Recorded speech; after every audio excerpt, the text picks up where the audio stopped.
Have you ever stopped to think why, even when you buy everything you want, happiness never really arrives? Why does that feeling of emptiness always come back, stronger than before? If you feel like you're chasing something you never achieve, if every purchase promises to be the last for you to be happy, if you work harder to buy more, but feel increasingly empty inside, then you need to understand what Guy Debord discovered 50 years ago. You are not buying happiness. You are selling your soul in installments. And I will prove it to you in the next few minutes by revealing one of the most perverse mechanisms of modern society, a system that convinces you that you need to consume in order to exist, that makes you work to pay for a life you never have time to live, and that transforms your deepest dreams into sellable products. The discovery of Debord. In 1967, French philosopher Guy Debord released The Society of the Spectacle, a book that predicted exactly the world we live in today. Debord wasn't just another theorist. He was a revolutionary who dedicated his life to understanding how modern capitalism had evolved beyond the simple sale of products into something much more sinister, the sale of false realities. He discovered that modern society doesn't sell products. It sells spectacles, and the greatest spectacle sold is happiness itself. But here's what Debord realized that was brilliant. When you buy a spectacle of happiness, you're not just spending money. You're literally outsourcing your ability to be happy. Think about it. We spend an average of 5 hours a day consuming entertainment through social media, TV, and advertising. Our brains release dopamine only in anticipation of a purchase, not in possession of the item. 70% of our purchasing decisions are purely emotional, not rational. And the more we buy these packages of prefabricated happiness, the more incapable we become of generating genuine happiness on our own. The diagnosis of spectacularized life. Let's do a mindfulness exercise. Mentally answer this question. How many times today have you checked Instagram to see other people's perfect lives? How many times have you bought something you needed to have? How many times have you felt jealous of someone on social media? How many times have you found yourself thinking, when I have X, then I'll be happy? Debord called this the spectacularized life. You no longer live your own life. You consume the lives of others and produce a fake version of your own. It's a devastating phenomenon that happens in layers. First, you stop having authentic experiences because you're busy documenting fake ones. Second, you start judging your real experiences based on how they compare to the edited experiences of others. Third, you gradually lose the ability to feel pleasure in moments that can't be transformed into content. Let me give you a concrete example. You go to a restaurant, but you spend more time photographing the food than enjoying it. Why does this happen? Because, unconsciously, you know that the spectacle of happiness is worth more socially than real happiness. The photo of the food generates likes, comments, validation. The experience of enjoying the food only generates, pleasure. And pure pleasure, without spectacle, without external validation, has come to seem like a waste to our conditioned mind. You buy the most expensive iPhone not for the technology, but for the status it represents. You don't want the product. You want to look happy, to look successful, to look like you belong to a certain social class. And as you chase this fake happiness, your true soul is being stolen, piece by piece, transaction by transaction. The 3 mechanisms of soul theft. Debord identified 3 psychological mechanisms that explain exactly how our soul is systematically stolen. Mechanism 1, the replacement of experience. Instead of having real experiences, you consume manufactured experiences. You'd rather watch 50 travel vlogs than take a simple, real trip. You'd rather consume content about relationships than invest time in real relationships. You'd rather read about productivity than be genuinely productive at something that matters to you. Why does this destroy your soul? Because you stop creating your own memories and start renting the memories of others. Your life references start to be based on edited, filtered, optimized lives for consumption. You progressively lose your ability to live moments without the mediation of a screen, a camera, a platform. Mechanism 2, the commodification of feelings. This is perhaps the most perverse. They have literally turned all your feelings into marketable products. Insecure? There is a self-esteem course waiting for you. Lonely? There is a dating app with a scientific algorithm. Sad? There is a self-care experience that will solve your problems.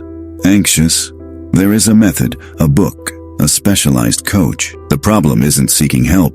The problem is that when you buy into a feeling, you outsource your ability to develop it naturally. You begin to believe that your emotions are defects to be fixed by external products, not natural aspects of the human experience that can be understood and integrated through reflection, time, and experience. Mechanism 3. The addiction of infinite social comparison. They've created a comparison machine that never stops. You're never competing with reality. You're competing with edited, optimized, sponsored versions of reality. Instagram, LinkedIn, TikTok, every platform is a parallel universe where everyone seems happier, more successful, more fulfilled than you. And here's the cruel trick. The more you consume these spectacles of happiness, the emptier your real life seems in comparison. It's a deliberately addictive cycle. You feel inadequate. You consume more content to get inspired. You feel even more inadequate, and so on. The devastating consequences. The consequences of selling your soul in exchange for false happiness are profound and often irreversible. Consequence 1. Total loss of authentic identity. You literally don't know who you really are anymore. Your music tastes are defined by Spotify algorithms. Your political views are shaped by influencers. Your personality becomes a shifting collage of trends that change every week. You wake up in the morning and have no idea what you really want to do because you've completely lost touch with your true desires. Debord called this spectacular alienation. You literally become a stranger to yourself. Your decisions become based on what people will think rather than what I really want. You develop a performative persona that is exhausting to maintain because it doesn't correspond to who you are inside. Consequence 2. Progressive inability to feel real pleasure. Your ability to enjoy simple things literally atrophies. A conversation without a specific purpose seems like a waste of time. A sunset without a photo is not worth it. A moment of silence becomes unbearable because there is no external stimulus. You develop what psychologists call hedonic tolerance. You need increasingly greater, more intense, more expensive stimuli to feel anything. One like isn't enough. You need 100. One purchase isn't satisfying. You need 5. An ordinary experience doesn't thrill you. You need something Instagram-worthy. Consequence 3. Complete financial and temporal slavery. You become a slave to a perfect cycle. You work jobs you hate to buy things you don't need to impress people who don't care about you. The more unhappy you are working, the more you consume to compensate. The more you consume, the more you have to work to pay for it. The more you work, the less time you have to figure out who you really are or what you really want out of life. It is a system of psychological slavery more efficient than any physical system in history, because you convince yourself that you are free. You think you are choosing to consume, when in fact you are being systematically conditioned to exchange your life energy for empty symbols of status and belonging. The path to liberation. But Debord didn't just diagnose the problem. He offered a path to real liberation. And this path doesn't involve running away to a mountain or rejecting technology altogether. It involves developing what he called spectacular consciousness, the ability to see through the mechanisms of manipulation and reclaim one's psychological autonomy. Step 1. Develop spectacular recognition. Every time you feel the urge to buy something, especially an impulse purchase, stop and ask yourself these fundamental questions. Do I want this or do I want to appear to have it? Will this make me happy or will it make me appear happy to others? Am I buying a product or buying an identity? If no one ever knew I had this, would I still want it? This exercise is not about never buying anything. It's about regaining your awareness of what are real needs versus artificially created needs. It's about distinguishing between desires that come from within you and desires that have been implanted by marketing systems. Step 2. Cultivate anti-spectacular experiences. Debord advocated experiences that cannot be photographed, sold, optimized, or transformed into content for social media. Experiences that exist only in the present moment and in your personal memory. Deep conversations without a cell phone nearby, where you really get to know each other instead of sharing preformed opinions. Moments of contemplative solitude, where you simply exist without needing to document or optimize anything. Creating something with your own hands, cooking, writing, drawing, building, for the pure pleasure of creating, not to post. Helping someone anonymously, without any possibility of social recognition. Step 3. Practice or mental hijaction. Détournement is a technique created by Debord that literally means detour.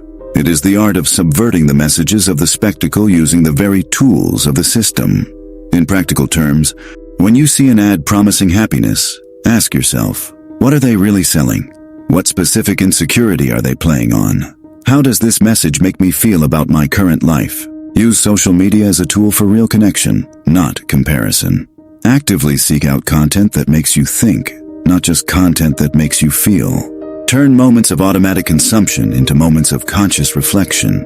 When you catch yourself scrolling aimlessly, stop and ask yourself, what am I really looking for here? What do I need that I can't buy? Step 4. Build your authentic situation. Debord spoke of creating situations, moments of genuine life, unmediated by spectacles. This means deliberately constructing spaces in your life where you can be who you really are, without performance, without optimization, without external judgment. Spend at least an hour a day completely disconnected. No screens, no external stimuli, just you and your own thoughts. It will be uncomfortable at first, because you have lost the habit of being with yourself. Persist. Develop a hobby or skill that can't be monetized, optimized, or turned into a personal brand. Something you do purely because you enjoy it, because it connects you with a forgotten part of who you are. Cultivate relationships that don't generate content. Friendships where you can be vulnerable, imperfect, real. People who know you when you're not performing your best self. Most importantly, define your values based on your own direct experience, not on influencers, coaches, or gurus. Spend real time figuring out what really matters to you. The real revolution. The ultimate liberation comes when you realize a fundamental truth. Your happiness has never depended on external approval, on objects, on status, or on anything that can be bought. When you stop outsourcing your happiness, something magical happens. You discover that it has always been inside you. Your soul wasn't lost, it was just outsourced to algorithms, brands, and influencers. And now you can bring it back, piece by piece, conscious choice by conscious choice. Debord taught us that true revolution is not political. It is psychological.